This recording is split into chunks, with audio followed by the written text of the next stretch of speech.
Hi guys! How are you today? Welcome back to my channel, Adventures in America. If you are new to my channel, my name is Jocelyn, and for today's topic, I'm going to discuss the difference between dual citizenship and derivative citizenship. Who can apply, who is required to take the oath taking, and how much it will cost for you to become a dual citizen or to have your derivative citizenship.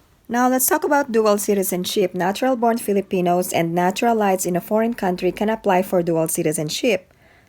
Now, a child born in the US or a foreign country to at least one Filipino parent is a dual citizen by birth. On the first instance, you must have a dual citizenship oath-taking. Now, a child born in the US or a foreign country to at least one Filipino parent is a dual citizen by birth. You are an American because you were born in the US, and also you are a Filipino because your parent is a Filipino. All you have to do is to submit a report of birth at the Philippine consulate abroad. Now let's talk about derivative Filipino citizenship. A child or children born outside the Philippines have derivative Filipino citizenship. But there is a huge difference.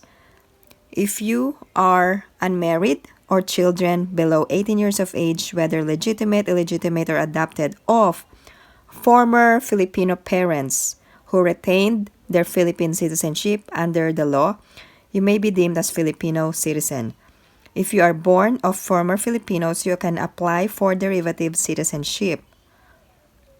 Now, for those applying with minor children for derivative dual citizenship, here are the list of documents: child's birth certificate, child's foreign passport, and child's colored ID photos. Now, here are the main differences.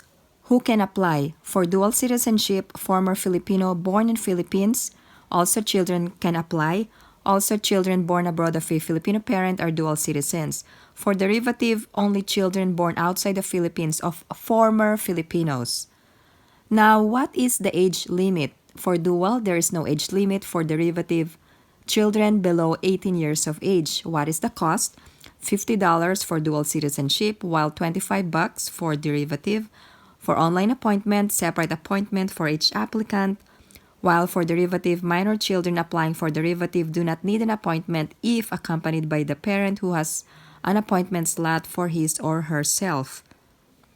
Now, for oath-taking, for dual citizenship, it is necessary. However, for derivative, minor children do not need to require to appear in person. Now, if you are a former Filipino, are you obligated to become a dual citizen?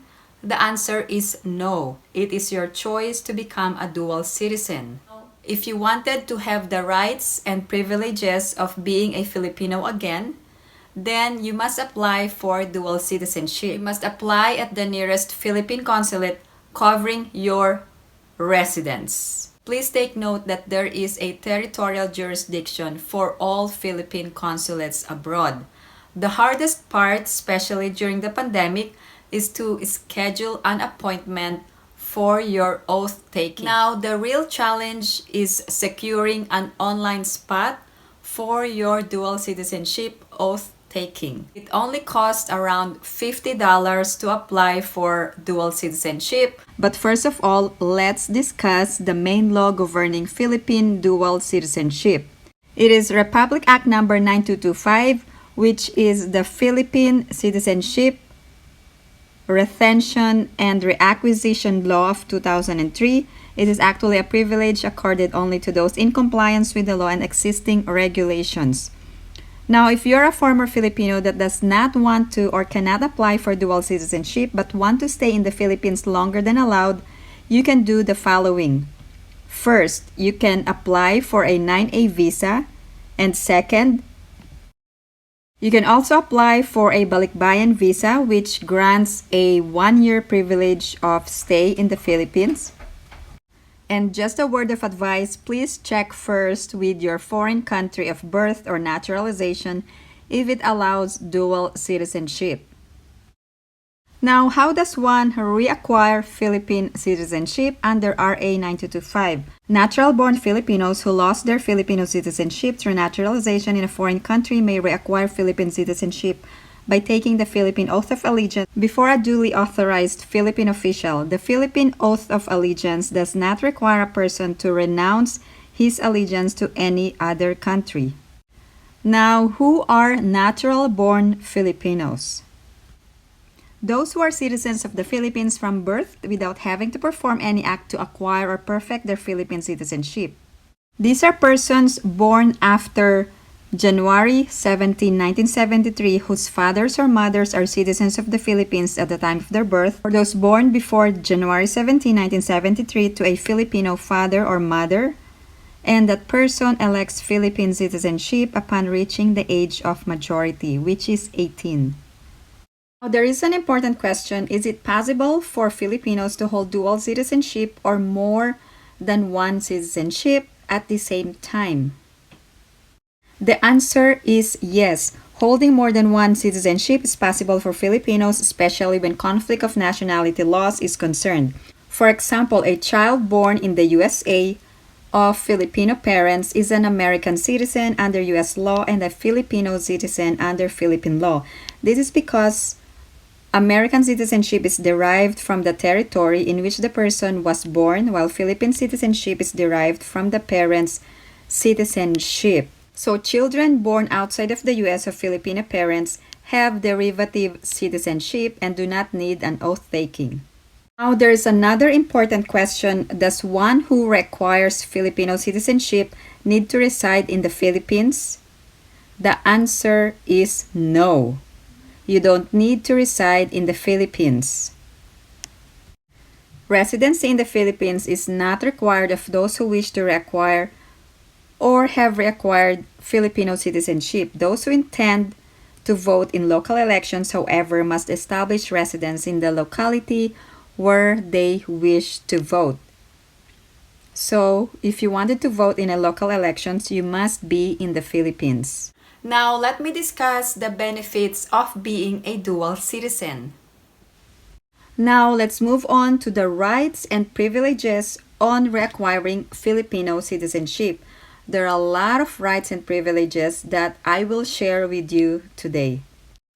First is the right to travel. Filipinos have the right to travel. Generally, Filipinos can travel as long as you have the necessary immigration requirements.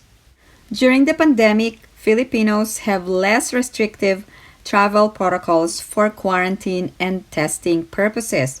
In addition, you can stay indefinitely in the Philippines because you are a Filipino.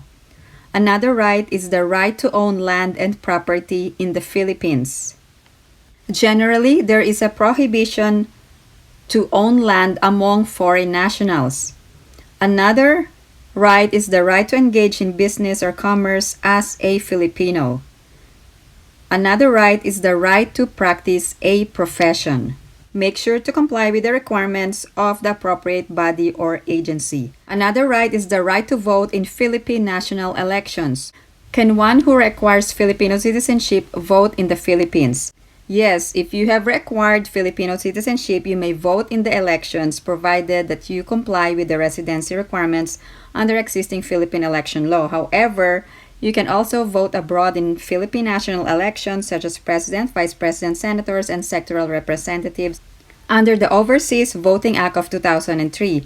Now, you can only elect officials in the national elections but not local elections because it will require your residency. So what is the effect of dual citizenship on the payment of income taxes? This is one of the most important questions because a lot of Filipinos are planning to retire in the Philippines. Under RA 8424, only income derived from the Philippines are taxed by the Philippine government. In 1976, however, the Philippines and United States signed a treaty on taxation in order to avoid double taxation for Filipinos who derive income from the US and for Americans who derive income from the Philippines. However, please consult the IRS regarding taxation. If you are a U.S. citizen or a resident alien, the rules for filing income, estate, and gift tax returns and paying estimated tax are generally the same whether you are in the U.S. or abroad. Your worldwide income is subject to U.S. income tax regardless of where you reside. So please remember this. If you're a U.S. citizen, wherever you are in the world, you must file an income tax return. However, there are income requirements. Now, as a Filipino citizen, can one spouse who is a foreign national live in the Philippines? An immigrant visa may be issued to a Filipino citizen's foreigner spouse, which entitles him or her to permanently reside in the Philippines. Said visa may be obtained by applying at Philippine embassies or consulates general. The effectivity of the visa, however, is contingent upon the Filipino citizen's retention of his or her Filipino citizenship. Now, let's talk about the children. What is the citizenship status of one's children after he or she requires Filipino citizenship? Now, here is the answer. If his or her children are unmarried and below 18 years of age, upon reacquisition of Filipino citizenship, his or her children are recognized as Filipino citizens under Philippine laws and are entitled to the rights and privileges attendant thereto. Now, if a Filipino citizen chooses to travel to the Philippines with his or her foreign spouse and children, do the spouse and children need to secure additional travel documents from the Philippine Embassy or Consulate General before leaving? The answer is no. There's what we call a Balikbayan visa. Now, under the Balikbayan law, a Filipino citizen's foreign spouse and children do not need to secure other travel documents, and they will be allowed visa-free entry to the Philippines for 1 year, provided they have a round-trip ticket and that they travel with a Filipino spouse or parent. There is no cost to the Balikbayan visa, and the family must go to the Filipino lane to avail of this and must tell the immigration officer upon arrival. Let me know your thoughts regarding the rules about dual citizenship. Also, if there are any disadvantages of getting a dual citizenship, please share in the comments below. If you obtained your dual citizenship documents, please share in the comments section below. Thank you guys for supporting my channel, and if you haven't liked this video, please give it a big thumbs up. And if you haven't subscribed to my channel, please subscribe and hit that notification bell. I always welcome new subscribers. Thank you guys for supporting my channel, and if you have any other questions or comments, please post them down below and I will get back to you as soon as I can. Thank you guys for watching. I hope everyone is staying safe and have a great day.